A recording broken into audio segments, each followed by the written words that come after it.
nowhere to go. Everything was closed. And I mean, you really shouldn't have been out on the streets. It wasn't safe. The virus was and remains really widespread. I mean, vaccination rates are higher now, thankfully. So it's less of a risk if you're vaccinated to be out.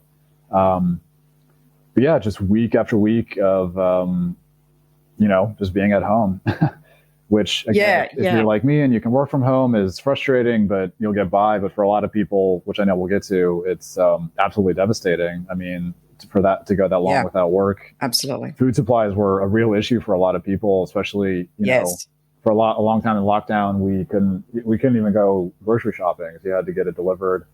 Some of that was through a government system. Some of it was through, privately owned supermarkets that eventually got their own systems figured out. But a lot of people are still, going hungry. Like food supply has been a real problem. Yeah. And the government did step in there for a bit and was handing out small sums of money to the poor so that they could get a basic meal. Because I guess for people listening, Saigon is so densely populated, and the food industry or the street food industry is huge. Mm-hmm.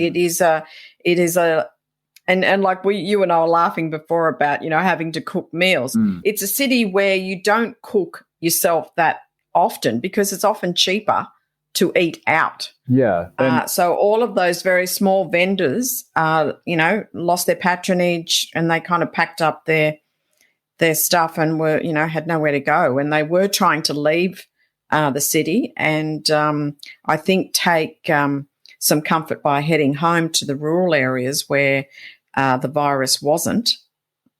And, just refuge at home, I think, until it all went away. Yeah, I mean, it's important. I mean, if people aren't familiar with the cities, know that, they say the population is around 9 or 10 million, but I think it's widely assumed that that's off by several million potentially. I mean, there's a huge population of migrant workers, people who have moved here. I mean, this is the economic engine of the country.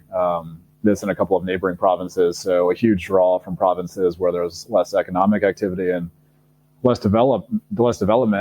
And a lot of these workers, I mean, you mentioned cooking, like a lot of them, it's not that they're not able to cook, it's that they can't. They live in tiny shared homes or, tenement buildings that don't have kitchens or very limited kitchens. Facilities, or gas. So when and their job is, working at a construction site or something like that. And when that all gets shut down, that's all there is.